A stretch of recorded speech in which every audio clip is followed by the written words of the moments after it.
क्योंकि सद्गुरु कबीर का मंच है ही हमारे एक एक पल को सुधारने सजाने के लिए। सद्गुरु कबीर के मंच से आप अक्सर वही बातें सुनेंगे जो वर्तमान है, जिससे हमारा वर्तमान सुधरता हो।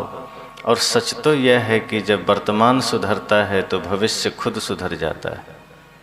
संसार में ऐसा है कि अगर किसी की साइकिल खराब हो जाए तो साइकिल बनाते हैं, मोटरसाइकिल खराब हो जाए तो मोटरसाइकिल बनाते हैं, मोबाइल खराब हो जाए तो मोबाइल बनाते हैं।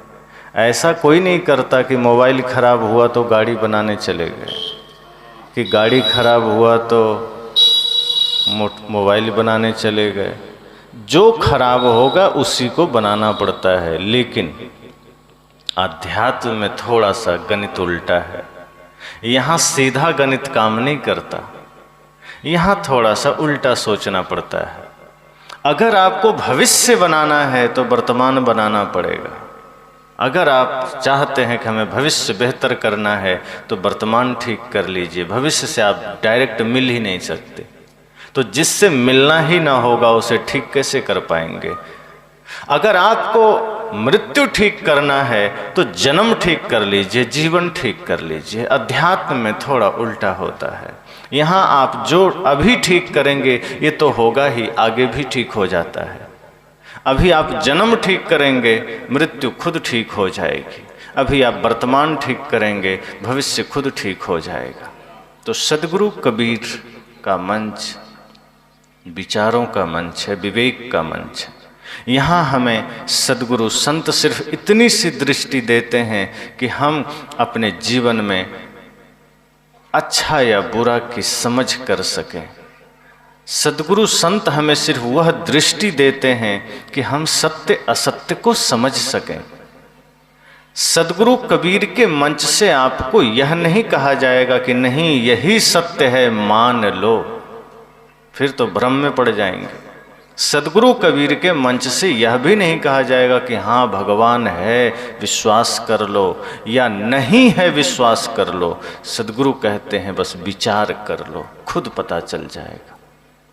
सत्य विचार की वस्तु है, उस पर हम चिंतन करेंगे तो सत्य स्वतः आपके जीवन में आ जाएगा।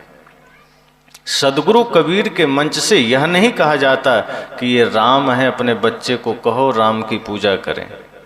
ये सद्गुरु कबीर ने कभी यह भी नहीं कहा कि मैं कबीर हूँ तो मेरी पूजा करो, या मुझे अपने बच्चों से कहो प्रणाम करें। सद्गुरु कहते हैं सिर्फ महापुरुषों के आदर्श बता देना बच्चों को, उनके भीतर खुद यह परिवर्तन आएगा कि कौन प्रणाम के लायक है और कौन नहीं है।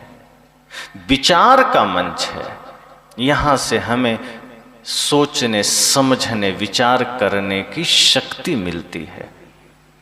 राम महान क्यों है यह विचार यहाँ किया जाता है। और एक बार अगर बच्चों को यह पता चल गया कि हाँ राम इन वजहों से महान है, तो कभी कोई उसको रोक भी नहीं सकता कि वो राम को ना माने। लेकिन अगर सिर्फ यह सिखाया गया कि नहीं कुछ मत जानो, ये जानो कि राम भगवान है, बस पूजा करते रहो, तो कभी न कभी अगर मन में सवाल खड़ा होगा तो वो राम की पूजा छोड़ भी देगा, राम से नफरत भी करेगा। अगर यह बताया गया कि नहीं ये कबीर हैं बस मानो, सद्गुरु कहते नहीं, यही तो भविष्य बिगाड़ना हुआ, जीवन बिगाड़ना हुआ। ये विचारों का मंच है, यहाँ विचार की बात है, यहाँ समझ की बात है। सद्गुरु कबीर क्यों महान है ये हमें समझना पड़ेगा, जानना पड़ेगा। पिताजी जानते हैं राम महान है, तो ये जानकारी उनके लिए है। पुत्र को अपनी जानकारी इकट्ठी करनी पड़ेगी। पिताजी का अनुभव बेटे का अनुभव नहीं बन सकता, बेटे को अपना अनुभव जागृत करना पड़ेगा। पिताजी ने अनुभव किया कि राम महान है, वे राम को वंदन करते हैं, पर अगर बेटे ने अनुभव नहीं किया राम महान है, तो हो सकता है किसी दिन बेटे ने सवाल भी कर दिया कि राम महान कैसे हो जाएंगे जो अपनी ही पत्नी की अग्नि परीक्षा करा ली, तब क्या जवाब देंगे। इसलिए संत कहते हैं कि कभी भी ये दृढ़ मत करा देना कि हाँ ये महान है, मैं मानता हूँ, मेरा अनुभव है, तो तुम भी मानो। सदगुरु कहते हैं अनुभवों पर खुद का अधिकार होना चाहिए। अगर दादाजी का अनुभव है, पिताजी का अनुभव है, तो वो अनुभव बेटे को भी हासिल करने दीजिए, वो विचार उन्हें भी करने दीजिए। जिस दिन बेटे का अपना अनुभव हो जाएगा तो कोई दुनिया भी रोकेगी कि राम को मत मानो, कृष्ण को मत मानो, कबीर को मत मानो, वो रुकेगा नहीं, क्योंकि उसका अपना अनुभव होगा, उसकी अपनी खोज होगी। भगत सिंह को क्यों माने, यह बात अगर पिता जानते हैं तो वो जानकारी बेटे को भी होनी चाहिए। और बेटे के भीतर अगर ये जानकारी आ गई कि भगत सिंह कौन है, तो पूरी दुनिया एक तरफ हो जाए। भले ही लोग उन्हें आतंकवादी कहें, आज भी कुछ वर्ग हैं जो उन्हें आतंकवादी कहते हैं, लेकिन पूरा भारत उन्हें हृदय में धारण करता है। लेकिन जानने के बाद तो सदगुरु कबीर का यह मंच विचारों का मंच है। बात यही है कि यहाँ हमारे जीवन को जगाने के विचार हैं, हमारे जीवन को परिवर्तित करने वाले विचार हैं। अगर यहाँ हम उन विचारों को सुन सके तो हमारा बिखरा हुआ परिवार एकजुट हो सकता है। अगर हम यहाँ उन विचारों को ठीक से सुन सके तो बहुत घंटों बैठने की आवश्यकता नहीं है, एक शब्द से हमारा जीवन बदल सकता है। ये विचार, ये शब्द हमारे जीवन को बदलने के लिए हैं। ये सत्संग हमारे जीवन में परिवर्तन लाने के लिए है। सदगुरु कबीर का मंच विचार के लिए। तो जो कुछ भी हम यहाँ सुन रहे हैं, सुनेंगे, या आगे कहीं भी कबीर मंच होगा, सदगुरु कबीर की वाणियाँ सुनाई जाएगी, वहाँ से यह विचार ही जागृत किया जाता है। व्यक्ति के भीतर सिर्फ इतना किया जाता है कि जैसे आपके हाथ में एक जला हुआ दीपक है और किसी के पास एक बुझा हुआ दीपक है, और आप उसे कहें कि तुम जाओ कमरे से कोई सामान उठा लाओ, और आपने कहा कि जाओ कमरे में कमंडल रखा है उठा लाओ। अंधेरे में वो आपसे पूछेगा किधर है, कहाँ पर है, चौकी पर है, किधर है, कहीं टकरा ना जाऊं। लेकिन जो समझदार होते हैं वो बताने से अच्छा ये समझते हैं कि बस तुम्हारे हाथ में जो बुझा हुआ दिया है, बस मैं तुम्हें जला कर दे देता हूँ, कमरे में जाओ खुद देख लेना। सदगुरु कबीर यही दृष्टि लोगों को देते हैं कि इस संसार में किसी की बातों पर अंधा विश्वास करके चलने से अच्छा है मैं तुम्हें वो चक्षु दे रहा हूं, मैं तुम्हें वो दिव्य दृष्टि दे रहा हूं कि तुम संसार में खुद सही गलत देख सकोगे, कि तुम खुद अच्छा बुरा देख सकोगे। किसी की बातों पर अंध विश्वास करके चलने की आवश्यकता नहीं है। अनुभव करके चलना, खुद देखना कि सत्य क्या है, असत्य क्या है, खाद्य क्या है, अखाद्य क्या है। तो सदगुरु कबीर का यह विचार मंच है जहां हमें जीवन में जागने का अवसर मिलता है, खुद से संसार को भीतर से देखने का अवसर मिलता है। ये ऐसी दृष्टि है जो आपको समझना, महाभारत में संजय को मिली थी दिव्य दृष्टि। कहा जाता है कि वो कुरुक्षेत्र में युद्ध के मैदान में जो कुछ भी होता था वो अंधे को बताता था, धृतराष्ट्र को। सदगुरु कबीर वही दृष्टि हम सबको देते हैं। हम अपने जीवन के रण क्षेत्र में, ये हमारा परिवार संसार एक युद्ध का मैदान ही तो है। रोज न जाने कितने झगड़े हम लड़ते हैं, कितने झगड़ों का हिस्सा बनते हैं, कितने विवादों का हिस्सा बनते हैं। सदगुरु कबीर हमें भी एक दिव्य दृष्टि देते हैं, वो विचार का है, विवेक का है, कि इसे सदैव अपने साथ रखना तो हर एक चीजों में उसकी सत्यता देख पाओगे, हर एक चकाचौंध के पीछे का रहस्य जान पाओगे, हर एक झूठ को समझ पाओगे। तो इसलिए यह सदगुरु कबीर विचार मंच हम सबकी चेतना को जगाने का मंच है। यहाँ जितनी भी बातें होंगी, होती हैं, होती रहेंगी, वो सब जीवन को जगाने की बातें। तो कुछ विचार सदगुरु कबीर की ही वाणी पर जो अक्सर आज समाज में आवश्यक है। साहब कहते हैं, जाघर प्रेम न संचरे ता घर जान मसान। जैसे खाल लोहार का श्वास लेत बिनु प्राण। किसी ने कहा कि पास में मसान है, वहाँ मुर्दे सो रहे हैं, मुर्दों की संख्या काफ़ी है, और हम लोग तो गांव में रहते हैं, सभी जगे हुए लोग हैं। सदगुरु ने कहा कि नहीं नहीं, ये जो तुम गांव जिसे कह रहे हो, ये तुम जिस गांव में रहते हो वास्तव में वहीं मुर्दे लोग रहते हैं। और जहां तुम मुर्दा बता रहे हो वो तो मजबूरी है, वो तो मर ही गया, साधन नहीं है उसके पास। लेकिन असल में तुम जिन घरों में रहते हो अब वो तेरा घर मुर्दा घर बन चुका है, अब वो तेरा घर शमशान घाट बन चुका है। अब सिर्फ तुम श्वास ले रहे हो। ठीक वैसा ही जैसे लोहार के पास एक खाल पहले होता था,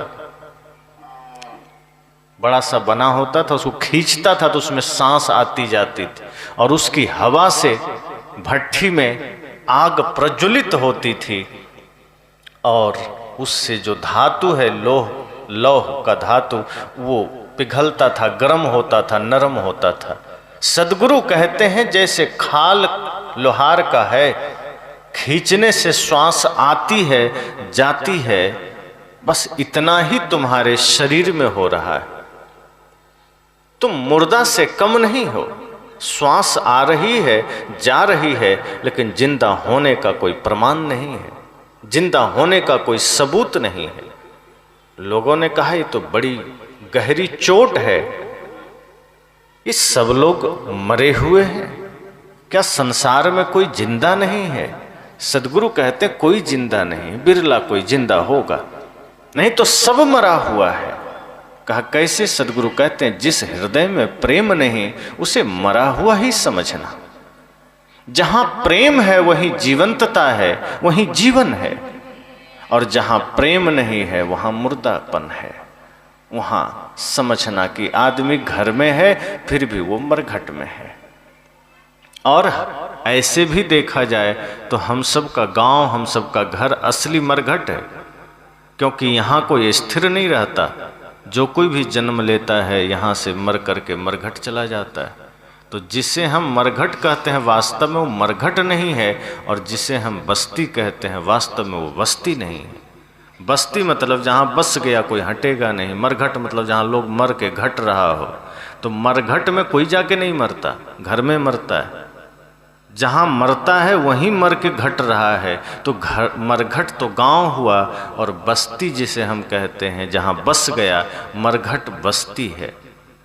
एक संत बैठे थे रास्ते में, कुछ लोगों ने कहा कि मुझे बस्ती जाना है, रास्ता बताएं। संत ने कहा दाएं चले जाओ, उधर मरघट था। वो आदमी मरघट पहुंच गया, देखा सुनसान मुर्दे जल रहे हैं। वो आदमी बड़ा हैरान हुआ, कहा लगता है कोई पागल तो नहीं था, पागल ही होगा, सुनसान में बैठा है, साधु तो नहीं होगा। आया, झल्लाया, कहा कि हमें पागल समझते हो, मैं तुमसे रास्ता पूछा, मार्ग पूछा, और तुम मुझे मरघट भेज दिए। मैंने बस्ती का मार्ग पूछा था।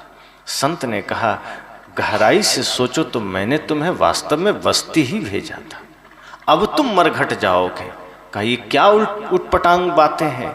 संत ने कहा बताओ तुम जिसे बस्ती समझते हो वहां आज तक कोई बसा क्या?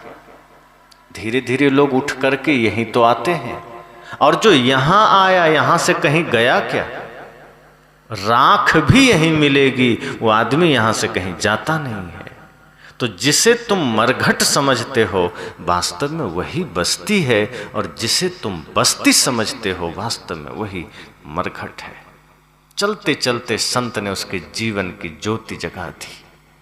उसने कहा बात तो ठीक है, जिस बस्ती में हम बस्ती समझ करके मस्ती करते हैं, लेकिन वो इतना वीरान होगा, इतना विघटन होगा उसका, अब पता चला।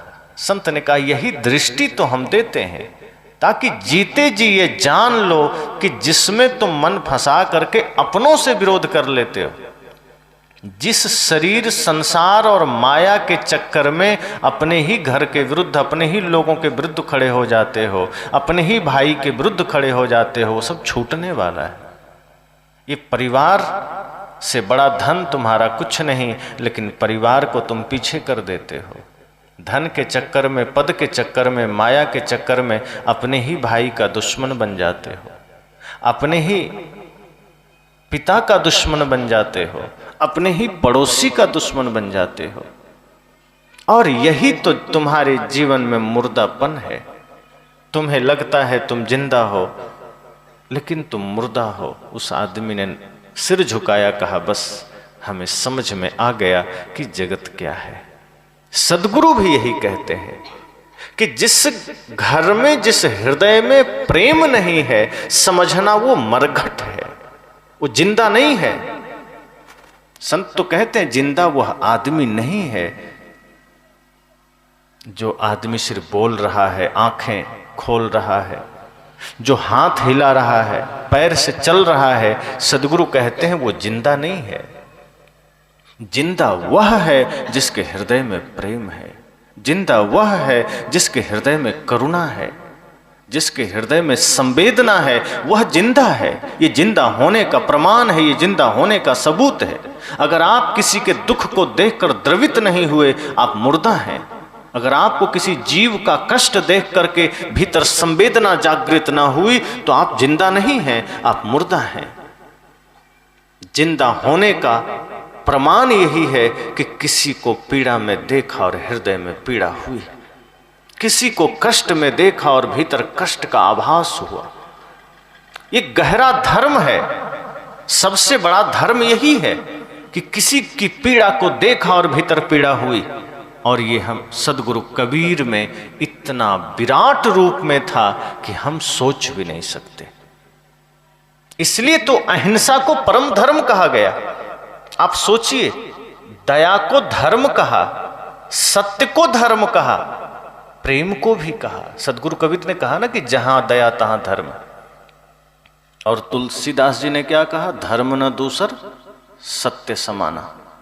लेकिन सोचिए, जब अहिंसा शब्द की बात आई तब तुलसीदास जी भी सिर पर हाथ रखते हैं कि सत्य को तो मैंने पहले ही धर्म कह दिया है, अब अहिंसा को क्या कहें। तब उन्होंने प्रयोग किया अपनी विद्वता का और अहिंसा के पहले परम शब्द को जोड़ा कि नहीं, सत्य तो धर्म है, प्रेम भी धर्म है, दया क्षमा भी धर्म है, लेकिन जहां अहिंसा है वह परम धर्म है। तब उन्होंने कहा परम धर्म श्रुति विदित अहिंसा, कि ये अहिंसा परम धर्म है, इससे बड़ा कोई धर्म नहीं। और अहिंसा के मूल में करुणा ही है, प्रेम ही है, सत्य ही है। अहिंसा मतलब जहां किसी को भी कष्ट में देखा और भीतर करुणा जागृत हुई, किसी की पीड़ा को देखा और भीतर संवेदना जागृत हुई, किसी छोटे से जीव को भी कष्ट में देखें और आपके भीतर अगर करुणा जागृत हुई तो समझना जिंदा है।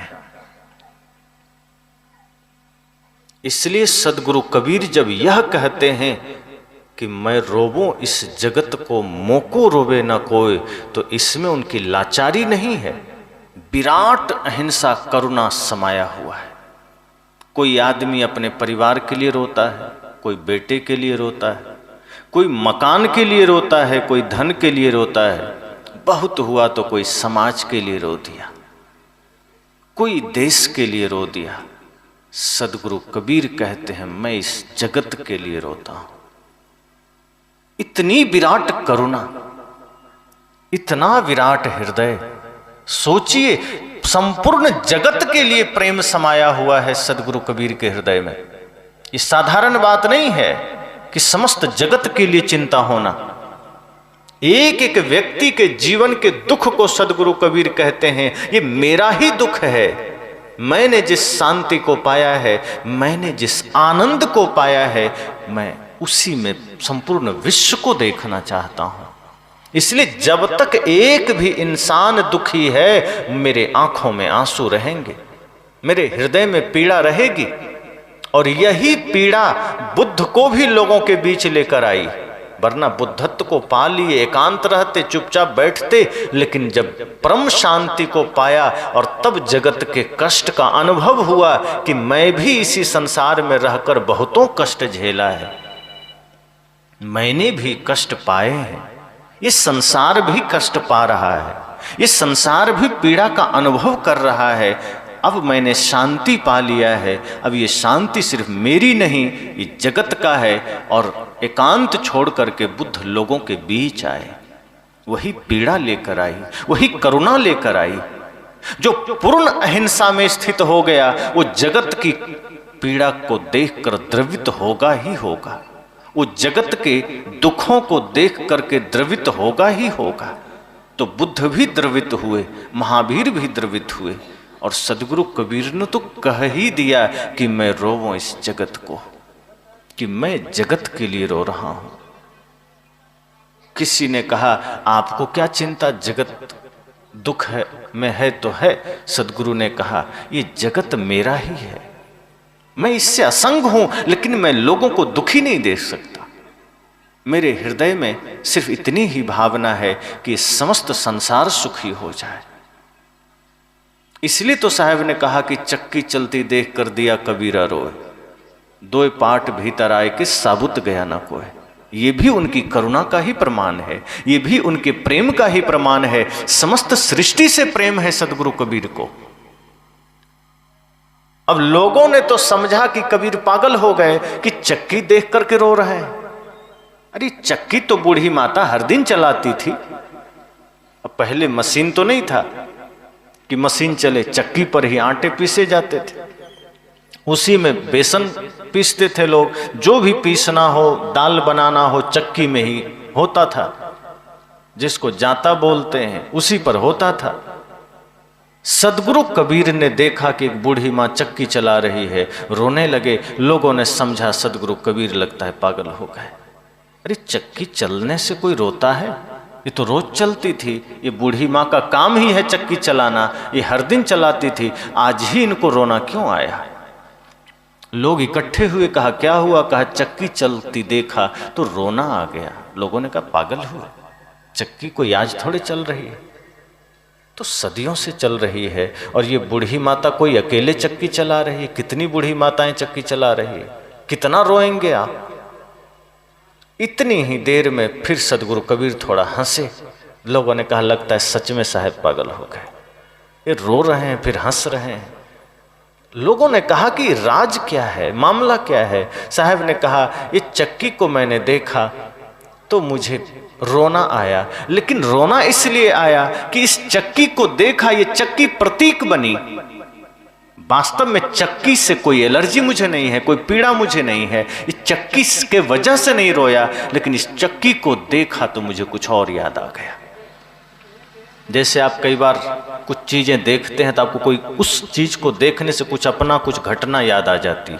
सदगुरु ने कहा कि मैंने इस चक्की को देखा तो मुझे भी कुछ याद आ गया। कहा क्या? कहा मुझे ये जगत रूपी चक्की का ध्यान आ गया।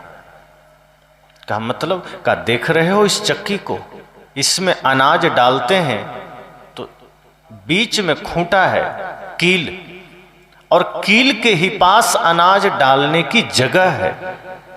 उसमें अनाज डाला जाता है और जैसे ही चक्की घुमाई जाती है वो सारे अनाज जा करके पिस जाते हैं।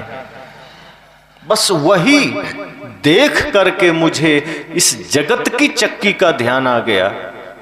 लोगों ने कहा तो मतलब?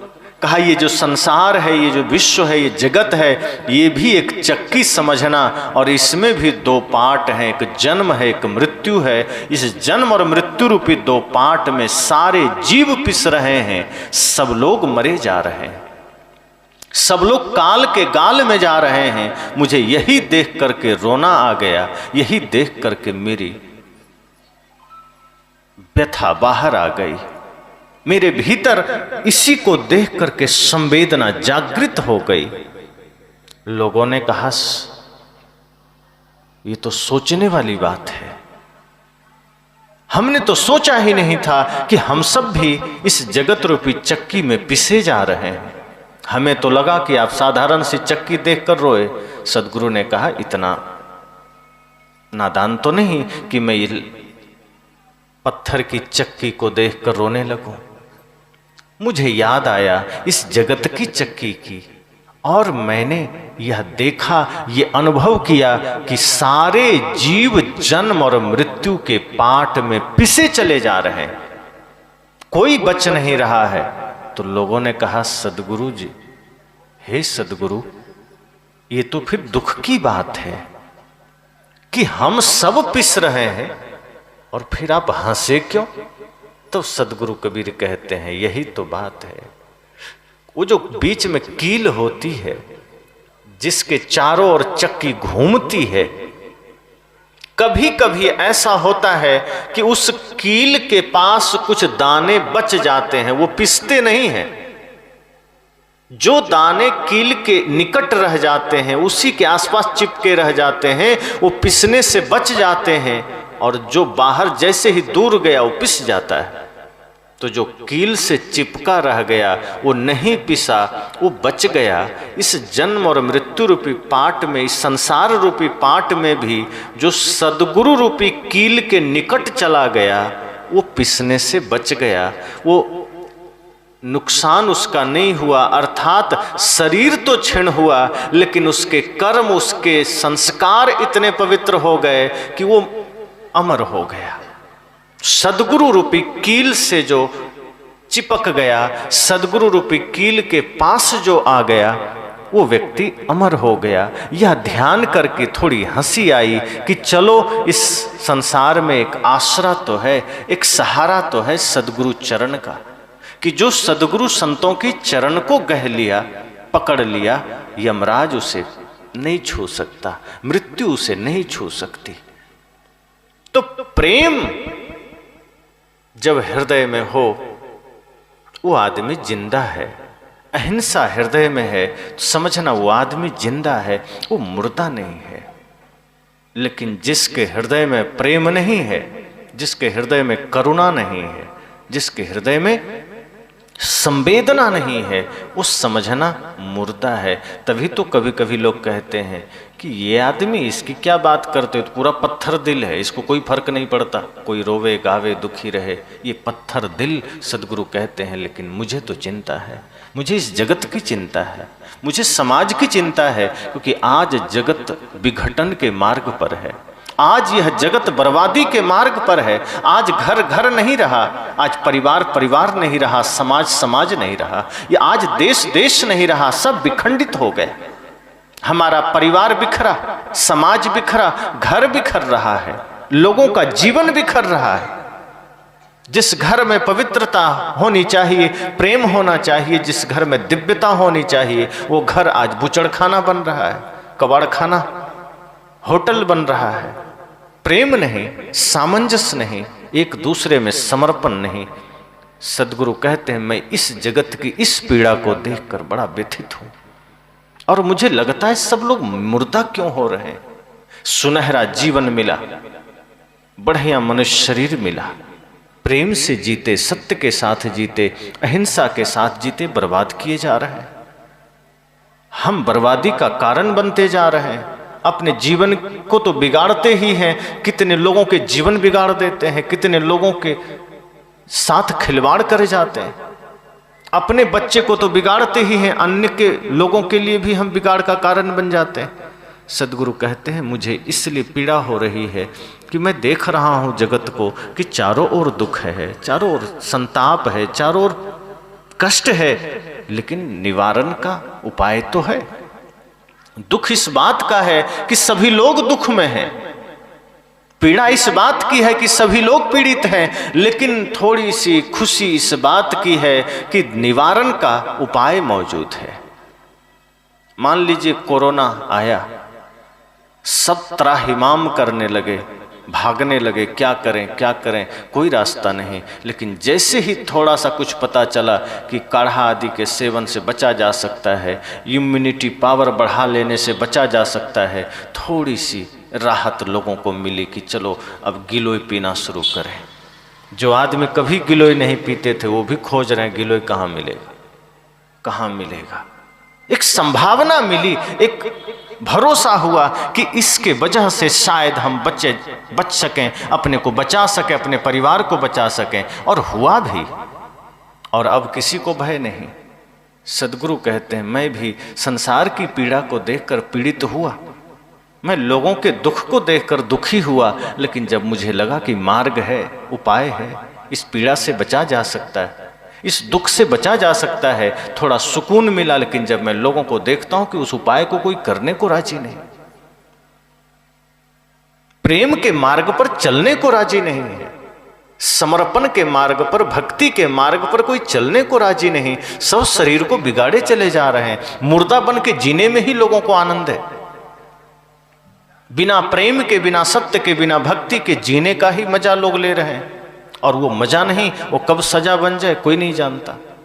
सदगुरु कहते हैं इसलिए मुझे पीड़ा है, लेकिन मैं चाहता हूं कि सभी लोग जिंदा बने, कोई मुर्दा ना रहे, सभी लोग जीवित बने।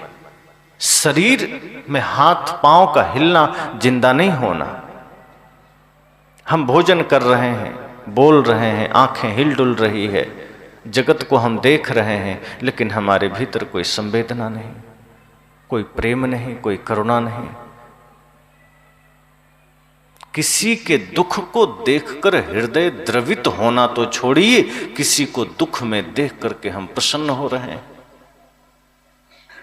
किसी के दुख को मिटाने का भाव तो नहीं है, लेकिन किसी को दुखी करने का भाव है।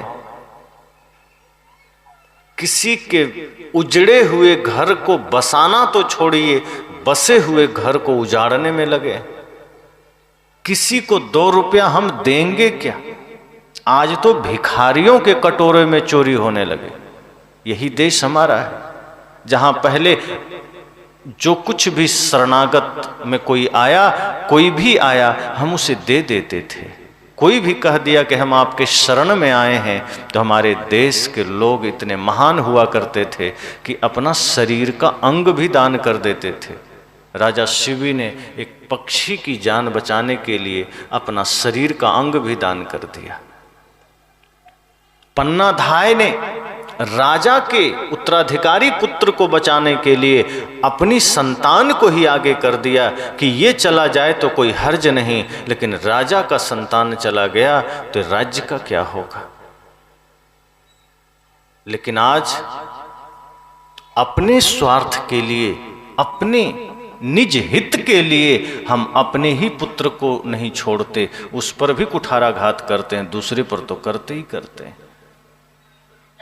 हम दूसरे के प्राण लेने के लिए हम किसी हद तक चले जाते हैं। अपने स्वार्थ के लिए हम कुछ भी किसी को मारने पर उतारू हो जाते हैं। दान तो क्या ही करेंगे। मैंने कहा ना कि आज भिखारियों के भी कटोरे सुरक्षित नहीं हैं। बेचारे डरते रहते हैं कि कौन हाथ मार ले, कब कहाँ से कौन चोरी कर ले। ये वही देश है जो दान धर्म की महिमा गाता था। ये वही देश है जो दुनिया को देने का मार्ग सिखाया कि दो लो नहीं। और आज हर कोई डरा हुआ है, कब कौन किससे क्या ले लेगा, छीना झपटी हो जाएगा, कहाँ क्या हो जाएगा कोई नहीं जानता। तो हम किस मार्ग पर जा रहे हैं? हमारे भीतर संवेदना खत्म हुई। हमारे सामने कोई लाचार पड़ा है, हमारा हृदय नहीं पिघलता। माँ बाप दुखी हैं, हृदय नहीं पिघलता, दूसरे को तो छोड़ दीजिए। इतनी सारी समस्याएं हमारे देश में आ रही है। माताएं रो रही है, पिता रो रहे हैं। वृद्धाश्रम जाके कभी देखिए, इतनी दुर्गति है। एक बार मुझे बगल से गुजरने का अवसर मिला। मैंने देखा कुछ बुजुर्ग वहां बैठे हैं, चेहरे पर सिर्फ दुख के भाव हैं, आंखों में सदैव आंसू बने हुए हैं। वो आंसू कभी सुख नहीं रहे, हाथ कांप रहे हैं, अपने से कपड़े धो रहे हैं, अपने से कहीं झाड़ू लगा रहे हैं। और उस अवस्था में वो बैठ करके आपस में सिर्फ यही बातें कर रहे हैं कि बड़ा सपना देखा था, बड़े ख्वाब देखे थे कि बेटे योग्य बनेंगे, बहुएं घर आएगी, बुढ़ापा शांति से कट जाएगी। लेकिन सब पर पानी फिर गया। नियति ने कहाँ लाके खड़ा कर दिया। अपने से अपना कपड़ा धोने को मजबूर हैं 80 साल में, झाड़ू लगा रहे हैं, तब कुछ भोजन मिल जाता है। दुख बांटने के लिए कोई नहीं है, आपस में वो भी दुखी, हम भी दुखी, एक दूसरे को दुख कह करके रो रहे हैं। मैंने कहा यही आज हमारे समाज की हालत है, यही स्थिति है। और जिन घरों में थोड़ी सी भी समझदारी है, थोड़ा सा भी ज्ञान है, वो बचा हुआ है। लेकिन आने वाली पीढ़ियों को अगर हमने अपना ज्ञान स्थानांतरित नहीं किया, जैसे आज के जनरेशन के पास जो ज्ञान है, अगर वो युवाओं के पास नहीं गया, युवाओं से फिर बच्चों में नहीं गया, तो समझना आने वाला भविष्य बहुत दर्दनाक होने वाला है। आगे आने वाला समय बहुत खतरनाक होने वाला है। सदगुरु कहते हैं ये बात 500 साल पहले कि जागर प्रेम न संचरे। ध्यान देना, जब भी हृदय से प्रेम विदा होगा वो घर मरघट की भांति होगा, अपना ही घर काटेगा, अपने ही लोग काटने दौड़ेंगे। वो परिस्थितियां मरघट से ज्यादा नहीं लगेगी। अपने बढ़िया बने बनाए घर में रहोगे, लेकिन पिता बनकर के भी आप पुत्र का प्रेम नहीं पाएंगे, बहू का प्रेम नहीं पाएंगे, और वो घर आपको लगेगा जैसे मैं मरघट में आ गया। सदगुरु कहते हैं वो मरघट जीती जी अगर महसूस हो रहा है तो समझना मनुष्य होने का क्या अर्थ हुआ। घर तो प्रेम से सजना चाहिए। एक पर्दे कम लगे कोई बात नहीं, टाइल्स सस्ते लग जाएं कोई बात नहीं, गाड़ी सस्ती हो कोई बात नहीं, लेकिन घर की सजावट प्रेम से करना। अगर उस घर में प्रेम है तो उससे सौंदर्य किसी और चीज का नहीं। बाहरी सौंदर्य तो विनसने वाला है, बाहर की खूबसूरती तो नष्ट होने वाला है। आप शरीर की ही सुंदरता को देखिए, आज है कितने दिन रहेगी। आज अगर शरीर सुंदर है, 10 साल के बाद थोड़ा सा कम होगा, 20 साल के बाद और कम होगा, 50 के पार जाते ही शरीर सूरत सब बिगड़ जाएगा। जगह जगह जो ब्यूटी पार्लर्स बने हैं, 1-2 घंटे के लिए खूबसूरती प्रदान करने की जगह, तो 1 घंटे तो सुंदर बन जाएंगे, लेकिन बाकी समय 1-2 घंटे के बाद वो सुंदरता उतर जाएगी।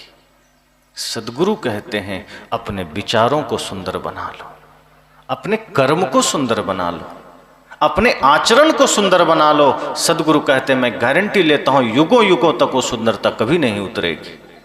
ये बाहर की सुंदरता, बाहर का रूप ये ढलेगा, ये बाहर की सजावटें ढलेगी, बिखरेंगी, लेकिन जिस दिन तुमने हृदय में प्रेम धारण कर लिया, जिस दिन तुमने हृदय में भक्ति सेवा श्रद्धा धारण कर लिया, युगों युगों तक तुम्हारा नाम, तुम्हारी खूबसूरती बनी रहेगी। आज मीराबाई नहीं है, उनके सौंदर्य की चर्चा है, आचरण के सौंदर्य का, शरीर नहीं। शरीर तो नश्वर है, ये सुंदर हुआ तो क्या हुआ, ये बदसूरत भी हुआ तो कोई हर्ज नहीं, लेकिन अगर आचरण सुंदर हो गया, कर्म सुंदर हो गए, तो वो खूबसूरती शाश्वत खूबसूरती है, वो कभी मिट नहीं सकती। सदगुरु कहते हैं कर्म को सुंदर बना लेना, मन को सुंदर बना लेना। जिस दिन तुमने हृदय में प्रेम धारण किया, सत्य धारण किया, भक्ति धारण किया, कर्म सुंदर हो जाएंगे। और ये सत्संग रूपी ब्यूटी पार्लर में संभव है। और यहाँ जिसने अपने जीवन को सुंदर बना लिया वो कभी कुरूप नहीं हो सकता, और उसकी पूजा होती है। इसलिए माता शबरी पता नहीं सुंदर थी कि नहीं, ये पता नहीं, किसी ने पूछा कि वो सुंदर है कि नहीं। किसी हीरोइन का नाम आता है तो लोग पहले सोचते हैं अच्छा वो सुंदर है, लेकिन जब भक्तों का नाम आता है, संतों का नाम आता है, सती साध्वियों का नाम आता है, वीर वीरांगनाओं का नाम आता है, तो हम सिर्फ उनके आदर्श को स्मरण करते हैं और श्रद्धा से शीश झुका देते हैं। सोचो उनकी सुंदरता कितनी महान है। तो जब भी विदुर जी का नाम आता है हम शरीर को याद नहीं करते हैं। जब भी माता शबरी का ख्याल आता है, माता सीता का ख्याल आता है, हम उनके शरीर का ध्यान नहीं करते हैं, हम उनके कर्म को स्मरण करते हैं और श्रद्धा में झुक जाते हैं। सोचो शरीर सुंदर हुआ तो क्या हुआ, वो तो मिटना ही है, रोक भी नहीं सकते। शरीर की सुंदरता ढलेगी, मिटेगी। और वैसे भी विज्ञान कहता है 7 वर्ष में सबका शरीर बदल जाता है, सारे परमाणु बदल जाते हैं। 70 साल अगर आपकी आयु है, आप 7 बार बदल चुके, अब क्या करना। शरीर तो बदलेगा, वो तो परिवर्तित होगा, लेकिन जिस दिन कर्म सुंदर हो गया जीवन सदा शाश्वत हो जाएगा, अमर हो जाएगा। सदगुरु कहते हैं इसलिए जीवन में प्रेम धारण करना। अगर बाहर कुछ भी कमी रह जाए चिंता की बात नहीं, कपड़े साधारण हो चिंता की बात नहीं, लेकिन अगर आचरण साधारण रह गए तो समझना मनुष्य जन्म को कौड़ी के भाव बेच दिया। यह मनुष्य जीवन को सदगुरु ने हीरा से तुलना किया है कि भजन बिना नर बावरे तूने हीरा जन्म गमाया। ये जीवन तुम्हारा हीरा से कम नहीं, कीमती ही समझना, उससे भी कीमती। लेकिन अगर इस हृदय में प्रेम धारण न किया, इस हृदय में सत्य धारण न किया, इस हृदय में भक्ति धारण न किया, तो साहब कहते फिर मरघट समझना, फिर मुर्दा हो गया, घर मुर्दा हो गया, जीवन मुर्दा हो गया, फिर चलता फिरता शमशान घाट। अगर कोई आदमी क्रोध में जीता है, समझना वो चलता फिरता मरघट है, वो जिंदा नहीं है। सत्संग आपके जीवन में जीवंतता लाता है, जागृति लाता है, आपको शाश्वत बनाता है। इसलिए सदगुरु कबीर का यह मूल मंत्र याद करना। एक व्यक्ति ने कहा, सदगुरु कबीर का मूल ज्ञान क्या है और किस पंथ में मिलता है? कबीर पंथ में भी कई पंथ हैं। तो एक ने कहा कि कबीर साहब का मूल ज्ञान क्या है और किस पंथ में मिलता है। अब वो व्यक्ति पूछने आया था, लेकिन जिज्ञासा बस नहीं आया था, वो पहले से ही तय करके आया था कि कोई एक पंथ है जहां ये सच्चा ज्ञान मिलता है। दरअसल वो रामपाल का शिष्य था और उसके मन में ये पहले ही तय था कि रामपाल जी ही मूल ज्ञान देते हैं और उन्हीं को कबीर साहब ने मूल ज्ञान दिया है, और वो गुप्त है, वो कोई नहीं जानता। मैंने कहा कि आप ही बताएं। कहा, कबीर साहब का जो मूल ज्ञान है वो अभी गुप्त है, कोई नहीं जानता, ये बाकी जितने गुरु हैं सब भटका रहे हैं। मैंने कहा, कबीर साहब ने कोई गाली दी थी क्या जो अब तक गुप्त है, जो कोई नहीं जाना? भाई अच्छी बातें गुप्त क्यों है? और सदगुरु कबीर का कोई मूल ज्ञान पर्सनल रामपाल जी को दिए कबीर साहब। अच्छी चीजें तो लोग बांटना चाहता है, अच्छी चीजें तो जन जन में फैलाना चाहता है। आप कभी प्रार्थना करते हैं, आप इतना भाव से करते हैं कि कोई सुन ले तो कोई हर्ज नहीं, लेकिन अगर आप शांत अवस्था में हैं, सत्संग में हैं और आप चाहेंगे कि आप गाली जोर से दें, मन में आ भी रहा होगा दबा लेंगे, भले ही क्रोध की अवस्था में आप गाली जोर से दे देते हैं, लेकिन अभी सत्संग में बैठे हैं और गाली का मन करे तो कौन है जो खड़ा होकर गाली देना चाहे? वो जानेगा कि गलत चीज है, दबा के रखो, छिपा के रखो। मैंने कहा, सदगुरु कबीर का पहली बात तो याद रखना कि अलग से पर्सनल कोई मूल ज्ञान नहीं है। सदगुरु कबीर का एक एक वचन मूल ज्ञान है, एक एक शब्द मानवता को बदलने वाला है, एक एक ज्ञान इंसान में प्रेम भरने वाला है, एक एक ज्ञान संपूर्ण सृष्टि को एक सत्य अहिंसा प्रेम के मार्ग पर लाने वाला है। और जिनका ज्ञान एक एक शब्द सामर्थ्य रखता हो समस्त सृष्टि में दया क्षमाशील संतोष लाने का, अर्थात समस्त सद्गुणों को जागृत करने का, तो एक शब्द मूल ज्ञान हो गया। दूसरा क्या हो गया? ज्ञान में भी कोई थर्मामीटर लगाओगे कि सदगुरु कबीर का 4 दोहा मूल ज्ञान हुआ, 4 दोहा नहीं हुआ, तो क्या सदगुरु कबीर ने उटपटांग बातें भी लिख दी? मैंने कहा, सदगुरु कबीर का एक एक शब्द मूल ज्ञान है, और जब हम उनके एक भी शब्द को जीवन से जोड़ लेते हैं तो समझ जाना कि हमने उनके बताए हुए मार्ग से अपने जीवन को सजा लिया, उनके बताए हुए शब्द से हमने अपने कर्म को सजा लिया। चाहे वाणी की बात हो, चाहे कर्म की बात हो, चाहे इंद्रिय की बात हो, 3 साधन हमारे पास है, मन, वाणी और इंद्रियां। हम बोल करके किसी का दिल दुखाएं, बोल करके अपना मुख गंदा करें, चाहे इंद्रियों से गलत कर्म करें, चाहे मन से गलत चिंतन करें। सदगुरु कहते हैं इन 3 साधन को पवित्र कर लो। मन से सुंदर चिंतन करो, वाणी से पवित्र शब्द बोलो और इंद्रियों से पवित्र कर्म करो। और ध्यान रहे कि जैसे ही आप वाणी की शुद्धि करते हैं, आपके मुख से निकला हुआ हर शब्द प्रार्थना बन जाता है। फिर अलग से प्रार्थना करने की आवश्यकता नहीं रह जाती कि मंदिर जाकर के ओम नमः शिवाय करेंगे तो ही प्रार्थना होगी। तमेव माता च पिता तमेव बंधुश्च सखा। मंदिर में गए तो तमेव माता च पिता, और अपने माता पिता के सामने गाली गलौज। तो सदगुरु कहते हैं नहीं, मन निर्मल हुआ, मन पवित्र हुआ तो तुम्हारे मुख से निकला हुआ हर शब्द प्रार्थना है। इंद्रियां पवित्र हुई तो इंद्रियों से किया गया हर कर्म पूजा है। और मन पवित्र हुआ तो हर चिंतन ध्यान है, आत्मचिंतन है। इसलिए साहब ने कहा कि ध्यान रखना, यह जीवन बड़ा नश्वर है, इसे व्यर्थ ना गंवाना, प्रेम से जीना, आपस में प्रेम रखना। पता नहीं जिनसे बैर कर रहे हो कब बिछुड़ना हो जाए, और जब कोई बिछुड़ जाता है तो हम याद करते हैं बड़े अच्छे लोग थे, झूठ मूठ के झगड़ा ठाने रहे। इसलिए साहब कहते नहीं, ध्यान रखना, जब संत आपके द्वार आए, गुरु आपके द्वार आए, यही लक्ष्य लेकर आते हैं कि आपके बिखरे हुए जीवन को सूत्र में बांध सकें, एक घर को स्वर्ग बना सकें, आपका घर मंदिर बन सके, दो टूटे हुए दिल को एक कर सकें। अगर दो भाई के बीच कोई विवाद है, संत कोशिश करते हैं कि दोनों का विवाद सुलझ सके, दोनों एक सूत्र में बंध सकें। यही तो जीवन का मूल लक्ष्य है, यही तो जिंदा होने का सबूत है। हम जीते जी मर जाते हैं, अर्थात शरीर हिलडुल रहा है और हम मुर्दे के समान जी रहे हैं। जहां जीवन मुर्दे के समान बना, वहां हमारा घर, हमारा जीवन नरक बना।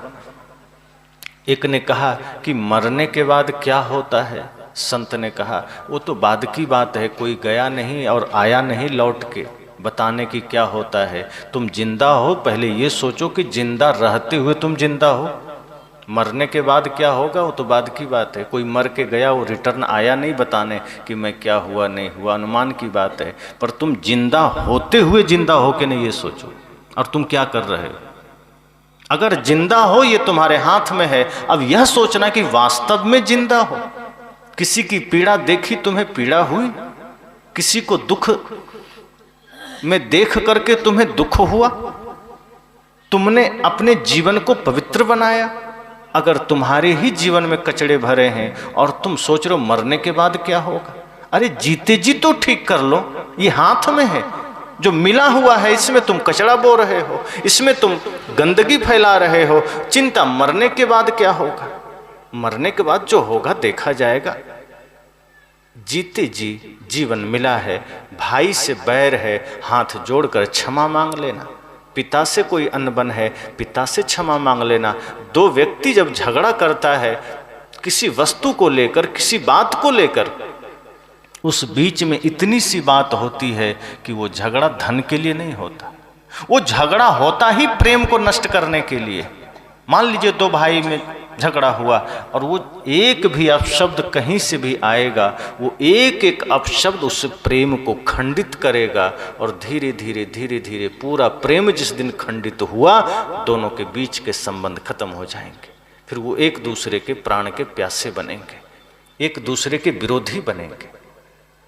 एक घटना कहूँ याद आ गई, बातों को विराम दूंगा। दो भाई थे, एक साथ दीक्षा लिया गुरु से, बड़ा प्रेम। गुरुजी जब दीक्षा दिए तो दोनों साथ बैठ करके गुरुजी की सेवा किए। गुरुजी को जलपान कराया, भोजन कराया, पद प्रक्षालन किया, आरती किया, भेंट पूजा किया, सब किया। फिर भोजन का समय हुआ, गुरुजी को खिलाया, खुद भी एक ही थाली में परोस करके दोनों खाया। उसके बाद गुरुजी चले गए। 5-7 वर्षों के बाद पुनः बड़े भाई ने गुरुजी को बुलाया कि गुरुजी पुनः सत्संग करने आइए। गुरुजी आए, सत्संग हुआ, आरती हो गई, सारी प्रक्रिया हुई। गुरुजी ध्यान नहीं दिए जाता, लेकिन जब भोजन का समय हुआ और गुरुजी के लिए भोजन लाया गया, तब गुरुजी ध्यान दिए, अरे तुम्हारा एक छोटा भाई भी तो था, वो कहाँ है? बुलाओ उसे, कहीं गया है क्या? उस आदमी ने कहा नहीं, कहीं नहीं गया है, बगल में ही रहता है। का बुलाओ से, का नाम मत लीजिए उसका, आप भोजन करिए। गुरुजी ने कहा नहीं, पहले भाई को बुलाओ। क्या बात है? कहा गुरुजी आप भोजन करिए, छोड़िए उस नालायक को। गुरुजी ने कहा अरे ऐसी बात, वो भाई है तुम्हारा, उसे इस भाषा में बोल रहे हो? कहा गुरुजी आप भोजन करिए, उसका नाम मत लीजिए। तब कहा हम दोनों में 5 सालों से बोलचाल बंद है, हम बात नहीं करते हैं। मैं उधर नहीं जाता हूं, वो इधर नहीं आता है, कोई लेना देना नहीं। अगर दिख जाए तो मैं पश्चाताप करता हूं कि कैसे उसका मुंह दिख गया। गुरुजी ने कहा एक ही माता पिता ने से जन्म लिए हो, और इतना नफरत, इतनी घृणा। कहा गुरु जी ज़्यादा बात मत बढ़ाइए, चुपचाप भोजन करिए, हमें भी भूख लगी, हम भी खाएंगे। गुरु जी ने कहा क्या तुम्हें ये लग रहा है कि मैं तेरे द्वार खाने आया हूं? तुम यह सोच रहे हो कि मैं भोजन करने आया हूं? तुम गलतफहमी में हो कि कोई संत तुम्हारे द्वार भोजन करने आते हैं। अरे भोजन तो शरीर की एक छोटी सी जरूरत है जो कहीं भी पूरा हो जाएगा, लेकिन अगर कोई संत, कोई गुरु तुम्हारे द्वार आते हैं तो तुम्हारे द्वार को पावन करने आते हैं, तुम्हारे जीवन के कलुषित विचार को निकालने आते हैं, तुम्हारे सूने बिखरे घर को ठीक से सजाने आते हैं, स्वर्ग मंदिर बनाने आते हैं। और मैं अगर यहाँ आया हूँ तो जो मैंने 5-6 वर्ष पहले देखा है कि दोनों भाई मिलकर के मेरी सेवा किए थे, दोनों मिलकर के मुझे भोजन कराए थे, दोनों एक साथ एक थाल में परोस कर खाए थे, आज वो दृश्य मैं नहीं देख रहा। मुझे पीड़ा है कि मेरे आगमन के बाद, मेरी दीक्षा के बाद भी तुम अपने भाई से विरोध कर गए। बात क्या हुई?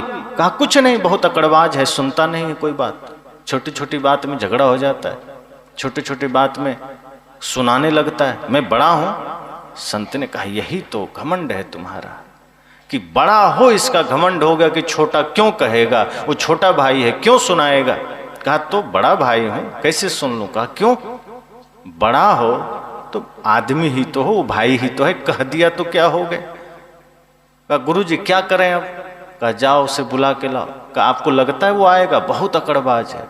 कहा पहले तो मुझे तुम ही अकड़बाज लग रहे हो, उसको तो मैं नहीं देखा अभी, पहले तुम तो ठीक हो जाओ, शायद वो ठीक हो जाए। कहा मैं क्या करूं, वो आएगा नहीं। कहा पहले ही तुमने तय कर लिया नहीं आएगा, तब तो पक्का नहीं आएगा। पहले तुम तो ठीक हो जाओ मेरे सामने, तुम तो विनम्र बन जाओ, तुम तो निर्मल बन जाओ, आगे उसकी बात देखेंगे। तो मैं कैसे बुलाऊं? 5 साल हो गए, बातचीत ना हुई, देखा भी ठीक से नहीं, कैसे जाऊं? संत ने कहा पहले अपने अकड़ को नीचे करो, जो घमंड तुम्हें भीतर है कि मैं बड़ा, गलती उसकी, ये भाव मिटाओ और यह सोचो कि हो सकता है तुमने भी गलती किया हो। किसी भी विवाद में यह मत सोचिए कि इस विवाद का वजह सामने वाला है। अगर शांति चाहते हैं, एक सूत्र याद रखना कि अगर घर में कोई झगड़ा हो जाए, कोई विवाद हो जाए, जीवन में कोई समस्या आ जाए, ये समझना कि हो सकता है इस झगड़े का वजह मैं भी हूँ, हो सकता है इस समस्या का कारण मैं भी हूँ, समाधान हो जाएगा। लेकिन जैसे ही आपने सारे दोष सामने वाले पर टाल दिया, आप कभी बदल नहीं सकते और सामने वाला कभी झुकेगा नहीं। तो संत ने कहा कि ये समस्या का समाधान तो हो सकता है, पहले तुम खुद को ठीक कर लो। कहा तो बताइए रास्ता क्या है? वो आएगा नहीं। कहा फिर तुम जिद धर लिया, आएगा नहीं। तुम ऐसा करो, जाओ और छोटे भाई का चरण पकड़ लेना। ये तो अहंकार सामने आ गया। कहा अब तो और उल्टी बात आप कर रहे हैं, ये कोई संभव है? हम बात ही नहीं करना चाहते, आप चरण छूने की बात कर रहे हैं। वो तो आप आ गए हैं, वरना जरूरत पड़ता पैर पकड़ के फेंक देते। गुरु जी ने कहा मूर्ख, यही सीखा तुमने? तुम पूजा करते हो राम की, पूजा करते हो कृष्ण की, और अब तक मन में इतनी घृणा, इतनी नफरत। गुरु जी ने डांटा, समझाया, समझा। उसने कहा अपने अहंकार को नीचे धरो और जाओ, एक बार पैर छू लेना। कहा कि ये तो बहुत अजीब लग रहा है, छोटे भाई का पैर कैसे छूऊंगा, वो भी इतने दिनों से बात नहीं हुई, थोड़ा झगड़ा हो गया। गुरु जी ने कहा ये बताओ, जब वो छोटा था, तुमसे बचपन की बात याद करो, तब तुमने कभी उसका पैर छुआ था? तब तो हजारों बार छुआ था। कहा कैसे? कहा जब नहलाते थे तो पैर पकड़ के, हम ही तो नहलाते थे। जूता पहनाते थे तो कितने बार पैर पकड़े हैं उसका। पैर में तेल लगाते थे तो भी पैर पकड़े हैं। गोद में लेते थे तो पैर तो हमारा हृदय पर रहता था, हम कितने बार गोद लिए हैं। गुरु जी ने कहा सोचो, वो तुम्हारा छोटा भाई है, तब तुमने कितने बार पैर पकड़े, तब अहंकार सामने नहीं आया, तब तुम में उसमें प्रेम देखता था कि छोटा भाई है, पैर पकड़ो, हाथ पकड़ो, कोई हर्ज नहीं, खुशी से पकड़ा। यही सोचकर अभी पकड़ लेना। इतना समझाने के बाद वो आदमी चला, लेकिन अहंकार फिर भी सामने आ जा रहा था। फिर भी किसी तरह मन को समझाते हुए निकला। छोटा भाई आंगन में ही बैठा अखबार पढ़ रहा था। ये निकट जैसे ही उधर गया, छोटे भाई की नज़र पड़ी। वो देखता है बड़ा भाई चला आ रहा है, पहली बार 5 साल के बाद। उसके भीतर भी कुछ संवेदना जगी। वो भी जो अब तक मौन था, चुप था, लगा कि बड़े भैया का चरण मेरे द्वार के तरफ। खुद को धीरे धीरे रोक न पाया। चला था, अभी दूर ही था, लेकिन उसके चलने का भाव की तरंग पहले पहुंच गई हृदय में। आप जिस भाव से चलते हैं उस भाव की तरंग दूसरे के हृदय में पहले पहुंच जाती है। ये चीजें वैज्ञानिक है। आप जो सोचते हैं, जो करते हैं, जो बोलते हैं, उसकी तरंग पहले दूसरे को तरंगित कर देती। छोटे भाई के हृदय में भी बड़े भाई के आने की तरंग हृदय तक पहुंच गई। आंखों ने देखा बड़े भाई चले आ रहे हैं। धीरे धीरे हड़बड़ाने लगा कि अब क्या करें। अखबार रखा, तब तक भाई निकट आ चले थे। ये खड़ा हो गया, बड़े भाई और पास आ गए। अब आ करके बिल्कुल वो पैरों में झुकने ही वाले थे कि उनसे पहले छोटा भाई पैरों में गिर पड़ा। रोक नहीं पाया। 5 साल के बाद ये दृश्य पैदा हुआ। ये झुका, बड़े भाई ने दोनों बाहें पकड़ के उठाया, गले से लगाया। 5 साल से जमा हुआ कचरा आंसू के साथ बह गया। जो भी शिकवा शिकायत थी, जो भी हर्ष शोक था, जो भी अवसाद थे, जो भी नफरत घृणा थी, आंसू बहे, निकल गए। हृदय से हृदय मिला। बड़े भाई ने कहा, छोटे भाई माफ कर दो। छोटे ने कहा, भैया ये क्या कह रहे हैं? हम तो कब से प्रतीक्षा में थे कि आपका एक आदेश हो और मैं दौड़ा हुआ चला आऊं। आप ही ने तो घर से निकाल दिया था, आप ही ने बाहर कर दिए थे, तो हम प्रतीक्षा में थे। हम तो कब सोचते थे कि भैया कब एक बार नज़र इधर करेंगे और मैं उनके चरणों में चला जाऊंगा। मेरा क्या दोष? लेकिन मैं मानता हूं कि मैं भी दोषी हूं। दोनों ने अपनी अपनी गलतियां स्वीकारी। जब प्रेम जगता है तो अपनी गलतियां स्वीकारी जाती है, और जब नफरत रहता है तो दूसरे की गलतियां बताई जाती है। लेकिन अब तक एक दूसरे की गलती बता रहे थे। जैसे ही सदगुरु संत की कृपा से हृदय में थोड़ा सा प्रेम जगा, दोनों कह रहे नहीं मुझसे गलती हुई, मुझसे गलती हुई, मुझे आ जाना चाहिए। आपने मना किया फिर भी मैं आ जाता। बड़े भाई ने कहा, नहीं छोटे, तुम तो ठीक हो, तुम्हारा कोई दोष नहीं, मैं ही अहंकार में तुम्हें नकार दिया। और दोनों रो करके फिर एक दूसरे को बाहों में बाहें डाल करके प्यार से गुरुजी के पास गए। चरणों में एक साथ शीश झुकाए। गुरुजी ने देखा, प्रसन्नता हुई। गुरुजी ने कहा, मैं इसलिए ही आता हूँ, तुम दोनों को एक साथ देख करके, तुम दोनों को प्रेम में देख करके, एक दूसरे के प्रति समर्पण देख करके मेरा आना सफल हो गया, मेरा यहाँ खड़ा होना सफल हो गया।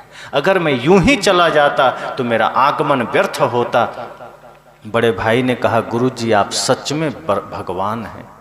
आपके ज्ञान के और प्रेम के चोट ने मेरे भीतर के सारे कलुषित विचार मिटा दिए। मैं अकड़ में विकारों के अधीन होकर के, अहंकार के अधीन होकर के अपने प्यारे छोटे भाई को ही नकार दिया था। उसी से मैंने विद्रोह कर लिया था। मैं राम की पूजा करता हूँ, मैं राम की उपासना करता हूँ, लेकिन अपने ही भाई में मैं भरत का दर्शन न कर सका। छोटे भाई ने कहा कि मैं भी राम जी की पूजा करता हूँ, लेकिन अपने भैया में मैं राम न देख सका, मुझसे भी भूल हुई। राम जी की कथा सब सुनते हैं, रामायण का पाठ करते हैं, लेकिन हम यह भूल जाते हैं कि राम जी का जीवन अगर हमारा जीवन बन जाए तो घर में कभी बंटवारा ना होगा, कभी विवाद ना होगा, कभी माता पिता को दुख भोगना नहीं पड़ेगा, कभी उनको रोना नहीं पड़ेगा। संत ने कहा, मेरा आगमन सफल हुआ। अब दोनों भाई एक ही थाली में भोजन लिए, एक दूसरे को खिला के खाए, जीवन उनका बदल गया। संत कहते हैं, आप कब बदलेंगे? आपके जीवन में ये परिवर्तन कब आएगा? राम की कथा सुनते सुनते, कृष्ण की कथा सुनते सुनते भी अगर जीवन की व्यथा न मिटी, वो कथा सुनना व्यर्थ ही तो है। अक्सर मैं एक घटना का जिक्र करता हूँ कि दुनिया ने पूछा, दुनिया के लोगों ने राम से पूछा कि हे प्रभु, हे भगवान, पूरी दुनिया आपको भजती है, आपको याद करती है, आपका सुमिरन करती है, आपका जाप करती है, ऐसा कौन है जिसको आप जपते हैं, आप भजते हैं, आप याद करते हैं? जानते हैं राम जी ने क्या कहा? शिव जी का नाम नहीं लिया, किसी का नाम नहीं लिया कि मैं शिव जी को भजता हूं। राम जी ने कहा, भरत सरिस को राम सनेही, जग जप राम राम जप जेही। उन्होंने कहा, भरत से प्यारा मुझे कौन हो सकता है? दुनिया मुझे भजती है, मेरा नाम जपती है, मैं राम अपने छोटे भाई भरत को भजता हूं। ये प्रेम हम सीखते कहाँ हैं? जब अयोध्या लौटते हैं राम लक्ष्मण और सारे लोग, तो माता कौशल्या पहले राम का कुशल नहीं पूछते हैं, पहले लक्ष्मण के पास जाते हैं, और राम जी सर्वप्रथम माता कैकेयी और सुमित्रा के पास जाते हैं। ये प्रेम है। अपनी माँ तो अपनी है ही, उनसे तो प्रेम है ही, लेकिन अगर सौतेली माँ है, पहले वहाँ गए। और माता कौशल्या भी जानती है राम तो मेरा पुत्र है ही, लेकिन लक्ष्मण उनके साथ रहा है, ये तो मेरा पुत्र से बढ़कर है। क्या पूछते हैं कि बेटा, मेघनाद ने जो शक्ति बाण मारा था वो कहाँ लगा था? लक्ष्मण जी ने दिखा दिया अपने पेट के दाएं साइड कि यहाँ लगा था माँ। घाव बड़ा गहरा हुआ होगा, बड़ा जख्म बड़ा हुआ होगा। लक्ष्मण जी ने कहा, लगा तो बहुत जोर से था। तब माँ ने एक सवाल किया कि बेटा दर्द कितना हुआ था? तब जानते हैं लक्ष्मण जी ने क्या कहा? माता मुझसे मत पूछो, मैं कुछ नहीं जानता, क्योंकि जब मैं होश में आया तो मैं भैया राम के गोद में था। दर्द इनसे पूछो, ये पता किए होंगे, इनको पता होगा, क्योंकि मैं जानता हूं कि मैं अगर होश में भी रहता तो मुझसे ज़्यादा दर्द भैया राम को होता, इसलिए मेरे दर्द का पता मेरे भैया राम से पूछना। लक्ष्मण की कितनी आस्था है, कितनी श्रद्धा है, वो जानते हैं कि दर्द, गीता आप लोग सुनते ना, चोट लगे तुमको तो दर्द मुझे होता है। ये चीजें हम जीवन में कहाँ उतारते हैं? सदगुरु कहते हैं, जिस दिन प्रेम हृदय में जगा, समझना घर जिंदा हुआ, घर मंदिर बना, स्वर्ग बना। अभी तो हम घर को मरघट बना कर रखते हैं। जिधर निकलो उधर ही ईर्ष्या, उधर ही द्वेष, उधर ही नफरत, उधर ही अपशब्द, उधर ही कटु शब्द, उधर ही गाली, उधर ही कुचिंतन। हमने मंदिर कहाँ बनाया घर? सदगुरु कहते हैं घर को मंदिर बनाओ, और ये प्रेम से होगा, ये सत्य से होगा, ये भक्ति से होगा। तो जब जीवन में हम भक्ति, प्रेम, सत्य, अहिंसा धारण करेंगे, हम सब का जीवन मंदिर बनेगा, घर मंदिर बनेगा, और वही स्वर्ग है। वरना हम तो मरघट बन के जीते रहेंगे, हम तो श्मशान घाट बन के जीते रहेंगे। सदगुरु कहते हैं अपने घर को जिंदा करना, अपने आप को जिंदा बना के जीना। मरना तो एक दिन है ही, उससे पहले मुर्दा बन के मत जीना। और जिसके जीवन में प्रेम नहीं, सदगुरु कबीर का ये बात याद रखना कि जिसके हृदय में प्रेम नहीं वो मुर्दा है। अभी इतना ही कहकर वाणी को विराम।